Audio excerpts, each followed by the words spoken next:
Hello students, this is Professor McDermott with your video introduction to Module 4. Normally during these video introductions, I recap the discussions that you've had, the disagreements, the exchange of ideas, and I find that I really don't have that much to report this time because there was very little discussion on the focus threads on these documents. Now, Group 2, I have to make an exception for you to some extent because on your second question, you did get some discussion going on the focus thread for your document by McKinley. But I think I'm going to use this time, instead of recapping, to talk about, excuse me, why I've constructed the course this way and what it is that we're actually trying to accomplish here. And I have a lot of friends from grad school and they're teaching now as well, and we talk about our teaching methods. And some of them have said to me, Scott, why do you assign these old documents to your students? Today's students can't handle that. They can't comprehend that. They can't deal with that. And I always say to them, yes, they can. I've seen it. I've seen students grapple with these documents that I've given them and come out with a real sense of accomplishment because they were able to do something that they didn't think that they could do before. And I've seen real insights from students that I've learned from coming out of their readings of these documents that I've read a million times, things I've never thought of before that students have taught me. And so for me, it's a really irreplaceable part of teaching. Another thing that's very important to me as a citizen of the United States of America is trying to promote discussion of really important issues in our history and heritage, because I think we're losing that. When I watch CNN or Fox News or what have you, I don't see reasoned discussion or debate or exchange of ideas. What I see is people shouting at each other and not connecting with each other. And so it's very important for me as a teacher to try to form you as American citizens to be able to talk to each other about important issues, like the issue of isolationism versus engagement with other countries. This is a huge issue right now. Have you been watching the news this weekend? What's going on in Syria? What's going on in our own country?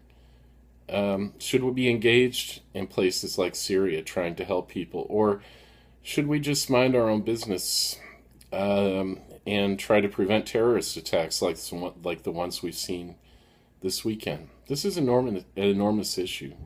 As I mentioned in my email to you, this is a life and death issue for many Americans. And I see it as part of my duty to try to promote rational, reasoned discussion between people about these important issues based on a solid knowledge of American history that I'm trying to provide for all of you. And I suspect the problem is not that you're not getting the documents. Your initial posts are good. You seem to be really understanding them. But I think the problem is that we've all been brought up, especially in the South. I'm a Southerner too. We've all been brought up to think that it's somehow ill-mannered or rude to disagree with other people. And I really reject that. I think that we're human beings, that we have opinions. And the real challenge is to learn to engage with other people and agree or disagree with them in a civilized way. And so that's what I'm trying to promote with these discussion boards. I know it's kind of a crazy method. You've probably wondered why on earth is he doing this to us. But I just want to share with you from my heart. That's the goal. That's the goal. And I really would love it if everyone could get on board with that and really engage in these discussions in a meaningful way. And heck, you might even decide that it's fun after a while to be able to express your opinions, to share ideas, to learn from other people. How are we going to learn from other people if we're not honest about our own opinions and viewpoints and so forth? So obviously I'm a little disappointed right now. But I'm not going to dwell on that. Instead, I just want us to go forward together, and maybe now that we're clear on that, we're on the same page. We'll see a little bit more discussion on these focus threads from here on out on these really crucial issues for our lives as citizens of this great democracy. Another problem that we've been having, and I'm sorry I don't want to dwell on problems, but I do want to deal with them so that we can move forward. Another problem is the issue of chairs who sometimes haven't fulfilled their obligations to their groups. Many chairs have done a great job, and you know who you are, and I really thank you and recognize you for that. And I also want to thank you, Olivia, for stepping in as chair for Group 1 at the very last minute. I really appreciated that. But the problem is that when someone is appointed as chair, they have a certain responsibility to their group, and when they don't fulfill that, it's very inconvenient. It's very inconvenient for the other group members who don't have any leadership on the focus thread.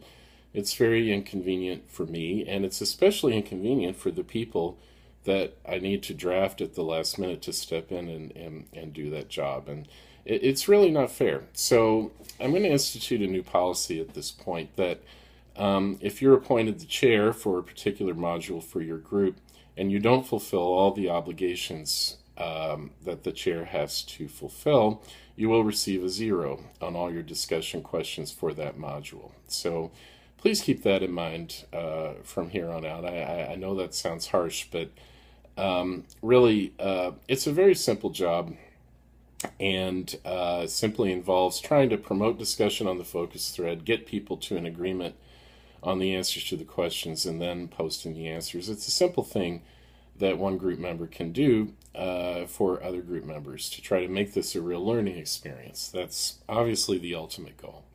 And so that's the new policy I'm implementing to promote that. The chairs for Module 4 will be Emmanuel Carter for Group 1, Ayante Jasmine for Group 2, and Gavin Sloan for Group 3. Also, I want to mention that the 6th day of Module 4 is September 24th, which is Saturday. And so please do make your initial posts for all the questions for this module by Saturday, by 11:59 p.m. on Saturday the 24th. And again, the point of this is so that we can get some good discussion going on the focus threads. Obviously, if everyone posted at the last minute, there would be no discussion, and that would defeat our purpose here. So please post by 11:59 p.m. on September 24th. And there will be 5 discussion questions this time.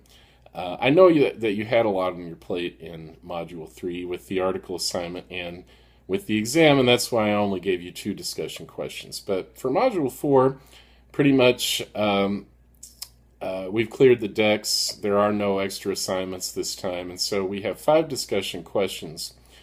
2 of them have to do with the video on Theodore Roosevelt, and I would ask you please to watch the video first before you watch the video lecture on Theodore Roosevelt, because the documentary deals with his early life, and that's what the questions are about. So watch that first, then watch the video lecture. And each group will also have 1 document about reform and the progressive reform movement. Teddy Roosevelt was a great progressive reformer. And so we're going to get a sample of other progressive reform thinkers. Jane Addams for Group 1. And then for Groups 2 and 3, Jacob Riis, someone who was a close friend of Theodore Roosevelt and worked with him to try to clean up the slums in New York City. So please read those documents carefully, participate fully. And I really look forward to reading your discussions this week. And I want to say, if you're having any trouble with the documents, or if you're unclear on any procedures, email me or call me during my office hours. They're on the syllabus. I'm very happy to help. Thanks. And if you haven't taken your exam yet, good luck, and have a good week.